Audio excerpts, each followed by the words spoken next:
ನಮಸ್ಕಾರ. ಧ್ವನಿ ಸಮಾಚಾರಕ್ಕೆ ಸ್ವಾಗತ. ನಾನು ರಶ್ಮಿತಾ. ಮೊದಲಿಗೆ ಮುಖ್ಯಾಂಶಗಳು.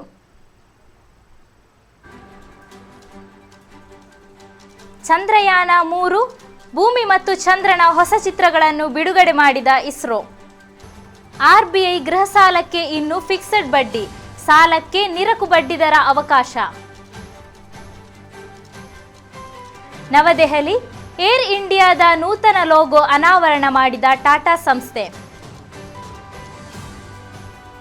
ಬೆಂಗಳೂರು, ಬಿನೀಶ್ ಕೋಡಿಯೇರಿ ವಿರುದ್ಧದ ವಿಚಾರಣೆಗೆ ತಡೆ ನೀಡಿದ ಕರ್ನಾಟಕ ಹೈಕೋರ್ಟ್. ಮಂಗಳೂರು ರೈಲು ನಿಲ್ದಾಣದಲ್ಲಿ 3 ಲಕ್ಷ ರೂಪಾಯಿ ಮೌಲ್ಯದ ಗಾಂಜಾ ಬ್ಯಾಗ್ ಪತ್ತೆ. ತಲಪಾಡಿ ಗ್ರಾಮ ಪಂಚಾಯತ್ ಬಿಜೆಪಿ ಬೆಂಬಲದಿಂದ ಎಸ್ಡಿಪಿಐಗೆ ಅಧ್ಯಕ್ಷ ಸ್ಥಾನ. ಕಾಸರಗೋಡು, ಸಹಪಾಠಿಗೆ ಮೆಸೇಜ್ ಕಳುಹಿಸಿ ವಿದ್ಯಾರ್ಥಿನಿ ಸಾವಿಗೆ ಶರಣು.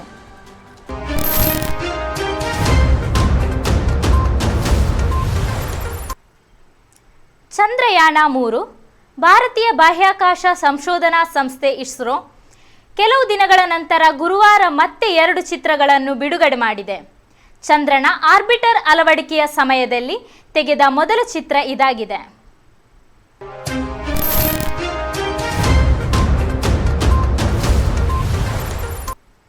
ವಾಹನ ಮತ್ತು ಗೃಹ ಸಾಲಗಳಿಗೆ ಕಾಲಾನುಕಾಲಕ್ಕೆ ಬದಲಾಗುವ ಬಡ್ಡಿ ದರದಿಂದ ನಿರಕು ಬಡ್ಡಿ ದರಕ್ಕೆ ಬದಲಾವಣೆ ಮಾಡಿಕೊಳ್ಳುವ ಆಯ್ಕೆಯನ್ನು ಗ್ರಾಹಕರಿಗೆ ಒದಗಿಸಬೇಕೆಂಬ ನಿಯಮವನ್ನು ಆರ್ಬಿಐ ವಿವಿಧ ಬ್ಯಾಂಕ್ಗಳಿಗೆ ವಿಧಿಸಿದೆ.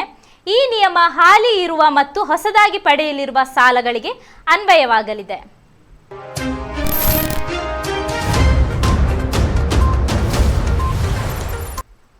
ಟಾಟಾ ಗ್ರೂಪ್ ಮಾಲೀಕತ್ವದ ಏರ್ ಇಂಡಿಯಾ ವಿಮಾನಯಾನ ಸಂಸ್ಥೆ ಗುರುವಾರ ಹೊಸ ಲೋಗೋವನ್ನು ಅನಾವರಣ ಮಾಡಿದೆ. ಇದೇ ವೇಳೆ ಏರ್ ಇಂಡಿಯಾ ವಿಮಾನದ ಬಣ್ಣದಲ್ಲೂ ಕೊಂಚ ಬದಲಾವಣೆಯನ್ನು ಮಾಡಿದೆ. ವಿಶೇಷ ಅಂದರೆ ಏರ್ ಇಂಡಿಯಾ ಹೊಸ ಲೋಗೋಗೆ ದಿ ವಿಸ್ತಾ ಎಂದು ನಾಮಕರಣ ಮಾಡಲಾಗಿದೆ.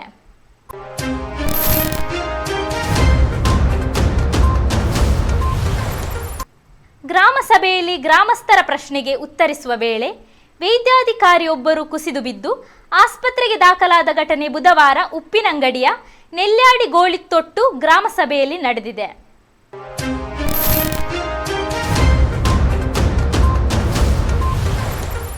ಜಾರಿ ನಿರ್ದೇಶನಾಲಯಕ್ಕೆ ಮತ್ತೊಂದು ಹಿನ್ನಡೆಯಾಗಿದ್ದು, ಬಿನೀಶ್ ಕೋಡಿಯ ವಿರುದ್ಧ ಇಲ್ಲಿನ ವಿಚಾರಣಾ ನ್ಯಾಯಾಲಯದ ವಿಚಾರಣೆಗೆ ಕರ್ನಾಟಕ ಹೈಕೋರ್ಟ್ ತಡೆಯಾಜ್ಞೆ ನೀಡಿದೆ.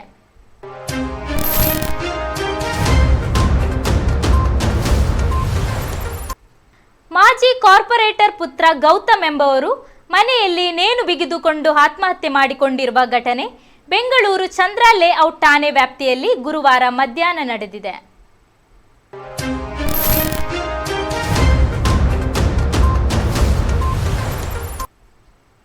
ಮಂಗಳೂರು ಜಂಕ್ಷನ್ ರೈಲು ನಿಲ್ದಾಣ ಅನಾಮಧೇಯ ಬ್ಯಾಗ್ನಲ್ಲಿ ದೊರೆತ ಗಾಂಜಾವನ್ನು ರೈಲ್ವೆ ಪೊಲೀಸರು ವಶಕ್ಕೆ ಪಡೆದಿದ್ದಾರೆ.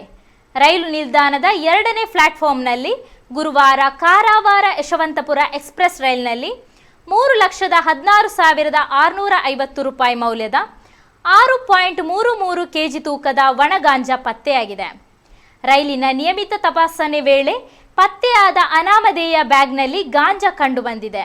ಮಂಗಳೂರು ಪೂರ್ವ ಅಬಕಾರಿ ವಿಭಾಗದಲ್ಲಿ ಎನ್ಡಿಪಿಎಸ್ ಕಾಯ್ದೆಯಡಿ ಪ್ರಕರಣ ದಾಖಲಾಗಿದೆ.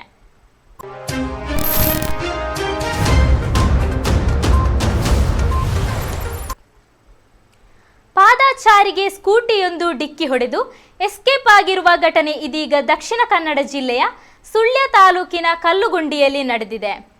ಆನೆ ಕೋಯನಾಡು ಎಂಬವರಿಗೆ ಡಿಕ್ಕಿ ಹೊಡೆದು ಸ್ಕೂಟಿಯ ಚಾಲಕ ಎಸ್ಕೇಪ್ ಆಗಿದ್ದಾನೆ. ಗಾಯಾಳು ಸಂಪಾಜೆ ಚೆಕ್ಪೋಸ್ಟ್ ಬಳಿ ಗೇಟ್ ಆಪರೇಟರ್ ಆಗಿ ಕೆಲಸ ನಿರ್ವಹಿಸುತ್ತಿದ್ದರು. ಗುದ್ದಿದ ರಭಸಕ್ಕೆ ಕಾಲಿಗೆ ಗಂಭೀರ ಗಾಯವಾಗಿದೆ.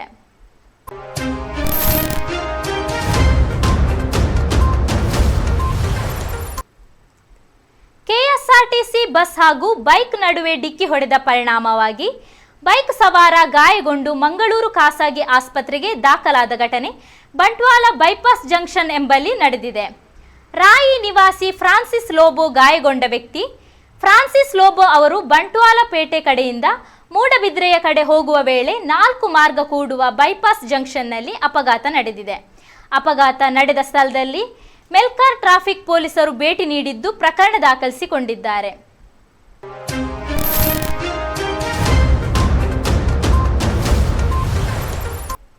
ಕಾಸರಗೋಡು ಬೋರ್ವೆಲ್ ಯಂತ್ರ ಸಾಗಾಟ ಲಾರಿ ಚಾಲಕನ ನಿಯಂತ್ರಣ ತಪ್ಪಿ ಮಗುಚಿ ಬಿದ್ದ ಘಟನೆ ಕಲ್ಲಾರ್ ಬಳಿ ನಡೆದಿದೆ. ಚಾಲಕ ಸೇರಿದಂತೆ 3 ಗಾಯಗೊಂಡಿದ್ದಾರೆ. ಇವರನ್ನು ಸಮೀಪದ ತಾಲೂಕು ಆಸ್ಪತ್ರೆಗೆ ದಾಖಲಿಸಲಾಗಿದೆ.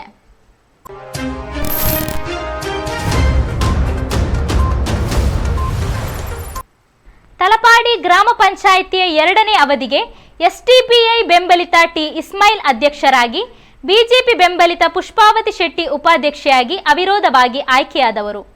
ಬಿಜೆಪಿ ಬೆಂಬಲಿತರು ಎಸ್ಡಿಪಿಐ ಬೆಂಬಲಿತ ಸದಸ್ಯರನ್ನು ಬೆಂಬಲಿಸಿದ ಹಿನ್ನೆಲೆಯಲ್ಲಿ ಅಧ್ಯಕ್ಷ ಸ್ಥಾನಕ್ಕೆ ಸ್ಪರ್ಧಿಸಿದ ಸತ್ಯರಾಜ್ ಪರಾಭವಗೊಂಡರು. ಪಂಚಾಯಿತಿಯಲ್ಲಿ ಒಟ್ಟು 24 ಸದಸ್ಯರ ಪೈಕಿ 13 ಬಿಜೆಪಿ ಬೆಂಬಲಿತ ಸದಸ್ಯರಿದ್ದರೆ 1 ಕಾಂಗ್ರೆಸ್ ಹಾಗೂ 10 ಎಸ್ಡಿಪಿಐ ಬೆಂಬಲಿತರು ಇದ್ದಾರೆ.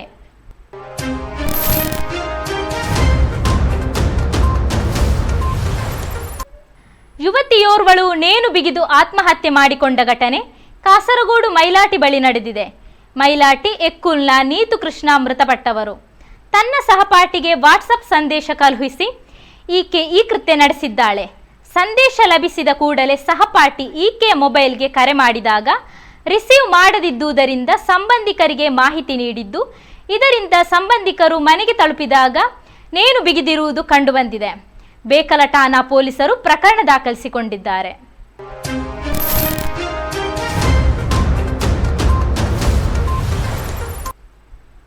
ಭವ್ಯ ಭಾರತದ ಸಂಸ್ಕೃತಿ ವಿಶ್ವಕ್ಕೆ ಮಾದರಿ.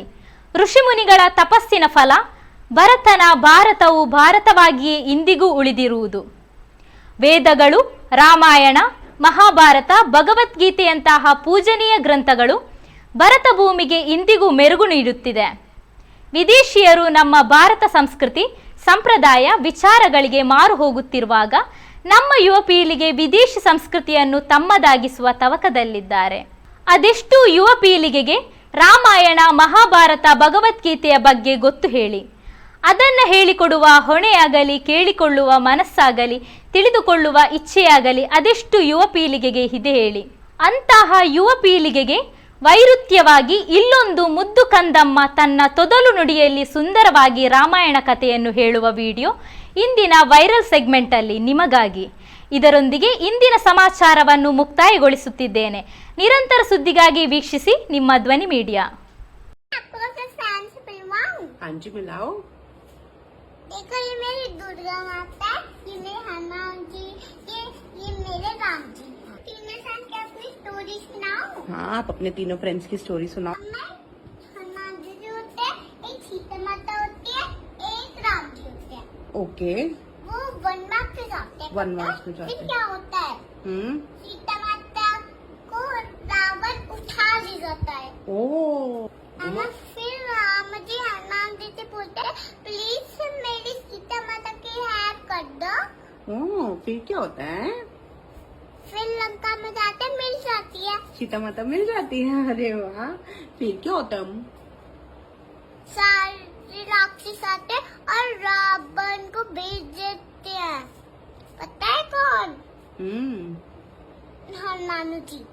ओके। फिर हनुमान जी के पूंछ में फायर लगा देते हैं। फिर हनुमान जी को लगा दो। हनुमान जी बोलते लगा दो। फिर हनुमान जी क्या करते हैं?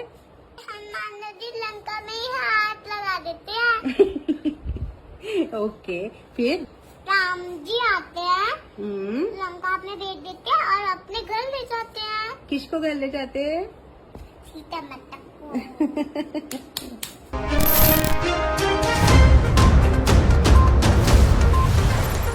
ನಿಮ್ಮ ನೆಚ್ಚಿನ ಧ್ವನಿ ಮೀಡಿಯಾ ಆಪ್ ಇದೀಗ ಗೂಗಲ್ ಪ್ಲೇಸ್ಟೋರ್ನಲ್ಲಿ ಲಭ್ಯವಿದೆ. ಗೂಗಲ್ ಪ್ಲೇಸ್ಟೋರಿಗೆ ಹೋಗಿ ಧ್ವನಿ ಮೀಡಿಯಾ ಅಂತ ಟೈಪ್ ಮಾಡಿ ಉಚಿತವಾಗಿ ಡೌನ್ಲೋಡ್ ಮಾಡಿಕೊಳ್ಳಿ. ನಿಮ್ಮ ನೆಚ್ಚಿನ ಎಲ್ಲ ಕಾರ್ಯಕ್ರಮಗಳನ್ನು ತಪ್ಪದೇ ವೀಕ್ಷಿಸಿ. ಯೂಟ್ಯೂಬ್ನಲ್ಲಿ ಧ್ವನಿ ಮೀಡಿಯಾ ಅಂತ ಟೈಪ್ ಮಾಡಿ ಸಬ್ಸ್ಕ್ರೈಬ್ ಮಾಡಿಕೊಳ್ಳಿ. ಧ್ವನಿ ಮೀಡಿಯಾವನ್ನ ಫೇಸ್ಬುಕ್, ಇನ್ಸ್ಟಾಗ್ರಾಮ್ ಹಾಗೂ ಟ್ವಿಟರ್ಗಳಲ್ಲೂ ವೀಕ್ಷಿಸಬಹುದಾಗಿದೆ. ಧ್ವನಿ ಮೀಡಿಯಾ, ನಿಮ್ಮ ಧ್ವನಿಗೆ ನಮ್ಮ ಧ್ವನಿ.